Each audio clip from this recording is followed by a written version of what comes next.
Chapitre 79. Charge négative. Roussor avait maintenant les yeux grands ouverts et me regardait avec un air préoccupé. En ce moment, ton monde est tellement plein de haine qu'il a atteint une limite dangereuse.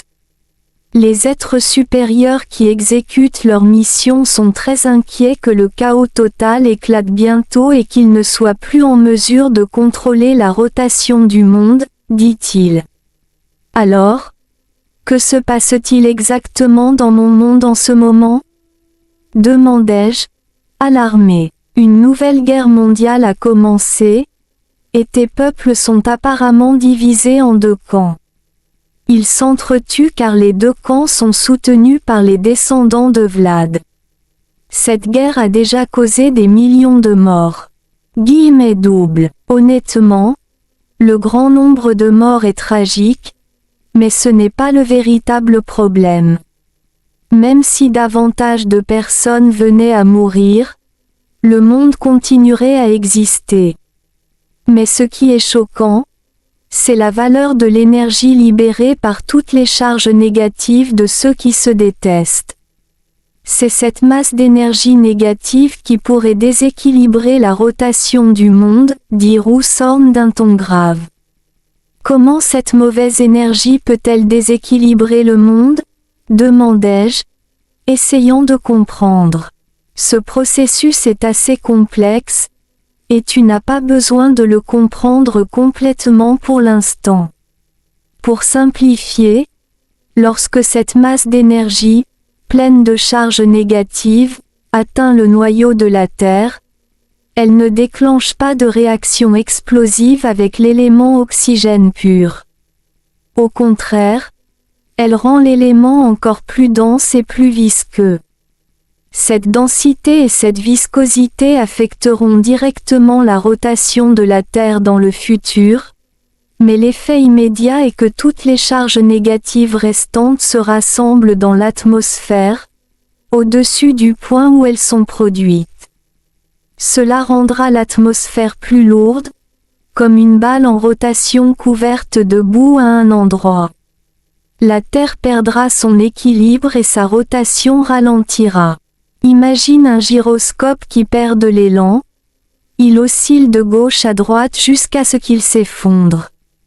Guillemets doubles. Ce même phénomène s'est déjà produit une fois dans l'histoire de ton monde. L'axe de rotation de la Terre a soudainement changé, provoquant l'inversion des pôles magnétiques et, par conséquent, tout sur Terre a été inversé, y compris les saisons. Cela a entraîné la perte d'innombrables vies, causant l'extinction de certaines espèces, expliqua Roussor. J'ai déjà entendu une histoire similaire, mais elle concernait la masse des objets à la surface de la Terre. Par exemple, lorsque les gens font exploser une montagne pour extraire des pierres et d'autres éléments comme matériaux de construction, ou lorsqu'ils construisent un barrage pour gérer le flux d'eau. Mais ce que tu dis maintenant, c'est que cela est causé par l'énergie de toutes les charges négatives accumulées. C'est une histoire complètement différente, non ? Fis-je remarquer. En fait, c'est exactement la même histoire, me contredit Roussor. Le point est que ces deux histoires ont des causes différentes, et donc des résultats très différents. Ton histoire concerne un phénomène physique, tandis que je parlais de l'aspect énergétique. Mais dans les deux histoires, l'effet est le même, et cela a affecté la vitesse de rotation de l'axe de la Terre.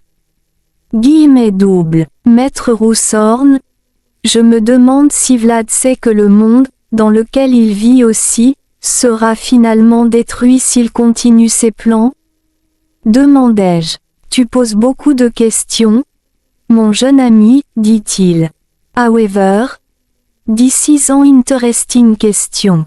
Now, Vlad is now an old man without any power, and nobody pay any attention to him anymore. And now live hidden away in an old castle deep in the forest. Before, he had hundreds of servants to take care of him, but now less servants have left him, one after the other. Does he know what will happen if he continue with his action? Well, he is very aware of the situation, and he has even tried to warn and stop his people who are dominating the world right now. But his descendants are now the 2000th generation after him and they are not even aware of who their ancestors were, and, like the other people in your world, they live in a state of complete forgetfulness.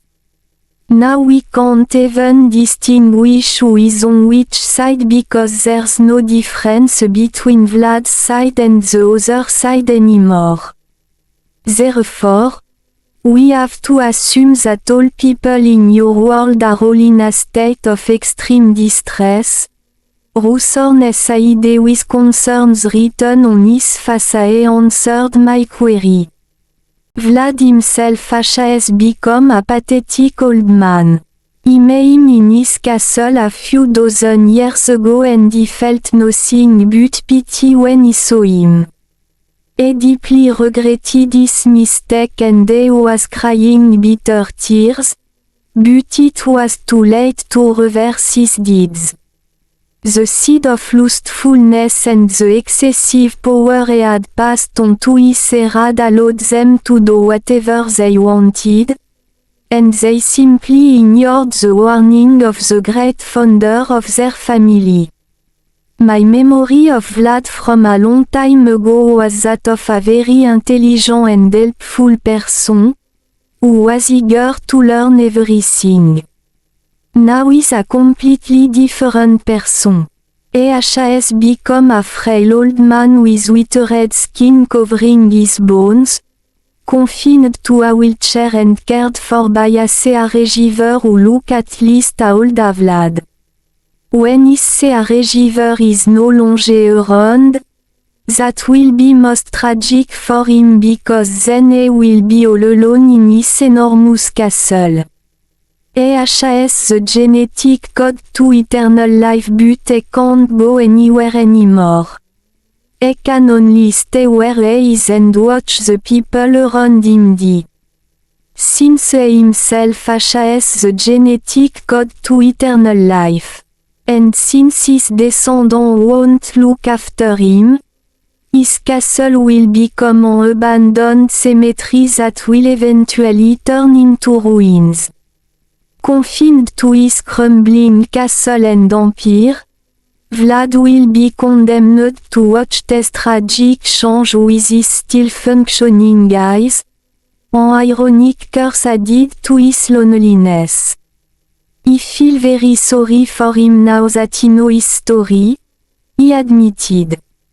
So do I, said Rousorn, but there is nothing he can do for him. It was his very own decision.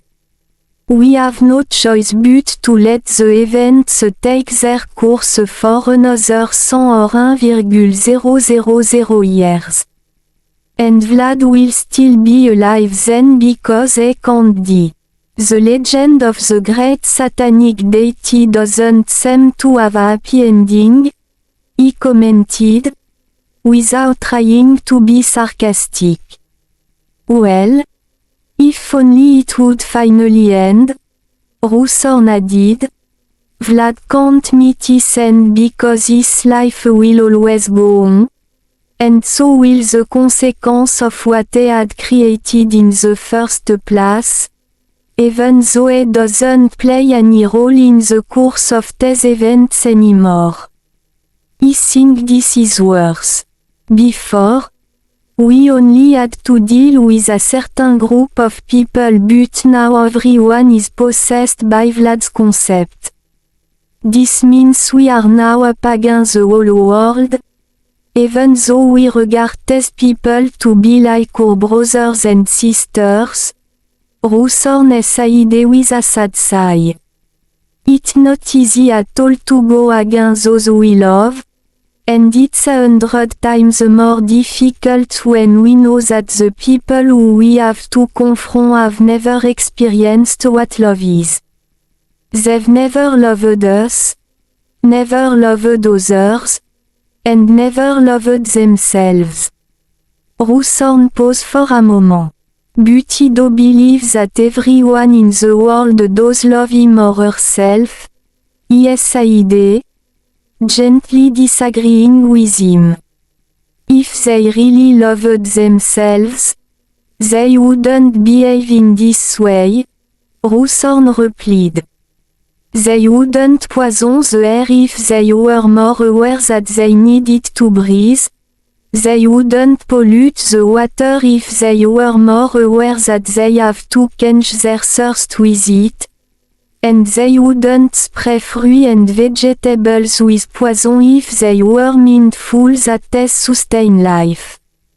I'm talking about the most basic level of love that even the lowest species of animals are capable of giving.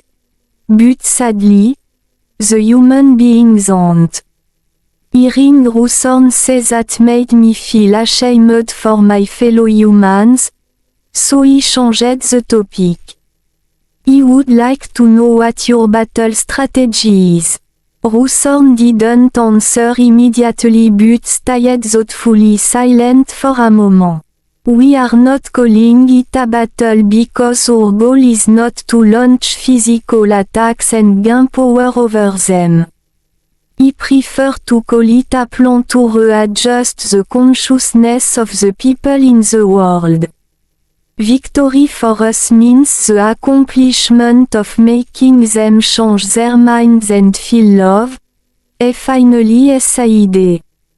This is one part of the plan that I can reveal to you. We are trying to accelerate the reaction in order to awaken a sense of love among the humans, by taking certain actions that will create terror in order to encourage and mobilize all of them to jointly take action. In the past, our strategy was to gather people in one location and encourage them to all collectively send out love frequencies to the universe and to the Earth's core at the same time, by praying, or singing songs that preach love, or listening to speeches that motivate them to show their love for each other. But those methods are no longer effective as they are done for different purposes now.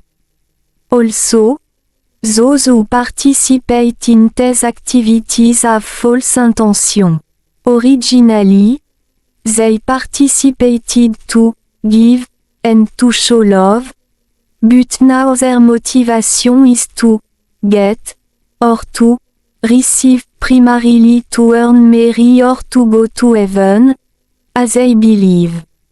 They only want to receive, so as a result, the energy of love cannot be generated, Routhorne explained.